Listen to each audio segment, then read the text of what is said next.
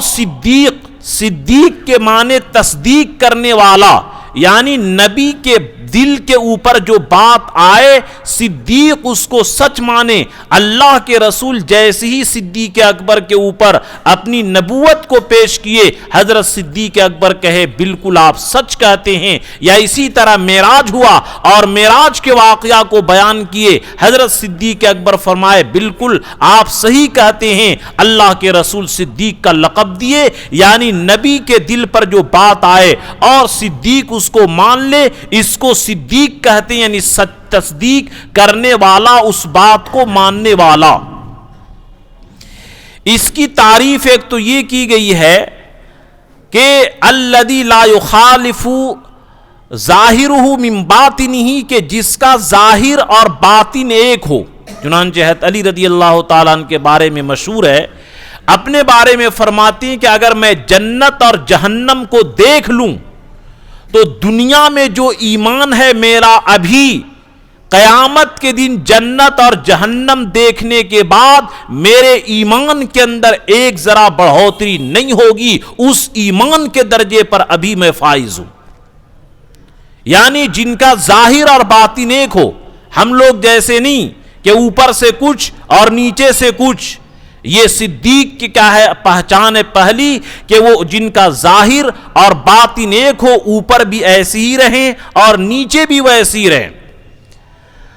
کہ حضرت صدیق کا، اور یہ یاد رکھیے کہ نبوت کا دروازہ تو بند ہو چکا ہے، لیکن صدیقیت یہ اتنا اعلیٰ مقام ہے کہ جب غزوہ احد کے موقع پر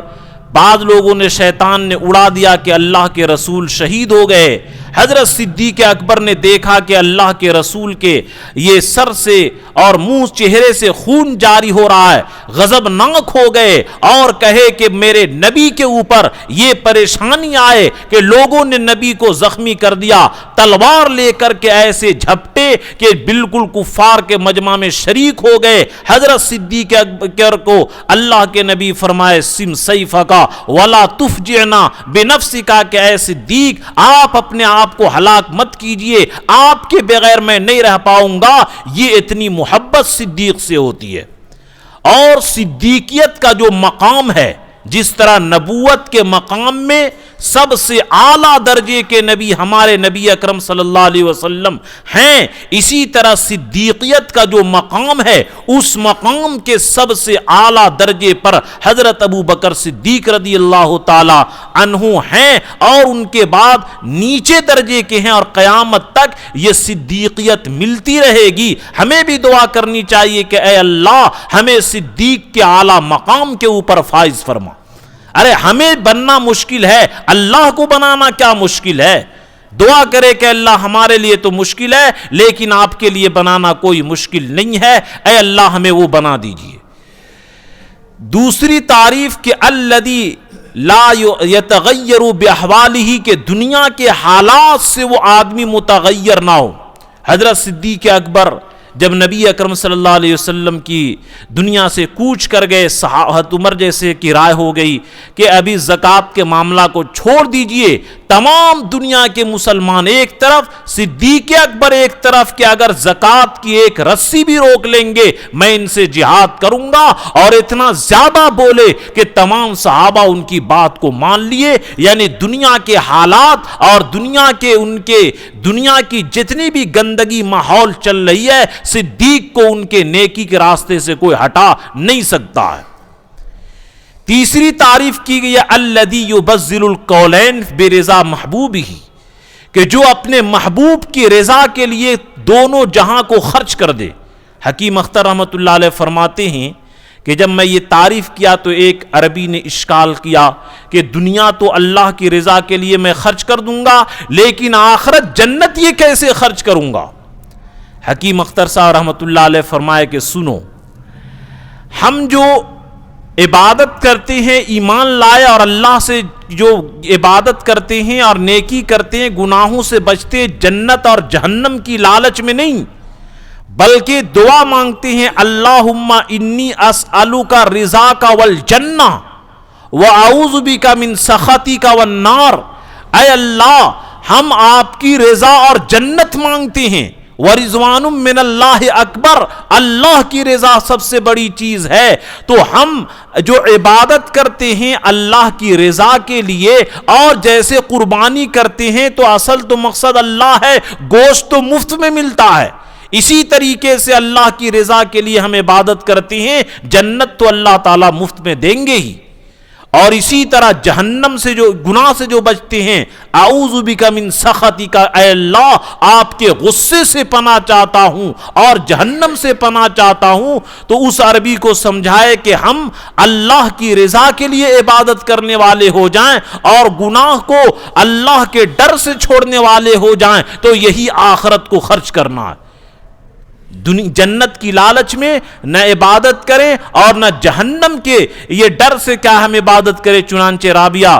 بصریہ رحمت اللہ علیہ کے بارے میں مشہور ہے، واقعہ ہے کہ ایک ہاتھ میں آگ لی اور ایک ہاتھ میں پانی، اور جلال میں تھی کہ میں ان لوگوں کے خلاف یہ جنگ کر رہی ہوں جو اللہ کی عبادت جنت کی لالچ میں کرتے ہیں، میں جنت کو جلا دوں گی، اور جو لوگ جہنم کے ڈر سے گناہ سے بچتے ہیں جہنم کو بجھا دوں گی۔ یہ ان کے اوپر ایک حال تھا جو اپنے کنٹرول میں نہیں تھے، یہ بزرگان دین کے ایک واقعہ ہے۔ تو بہرحال خلاصے کلام یہ نکلا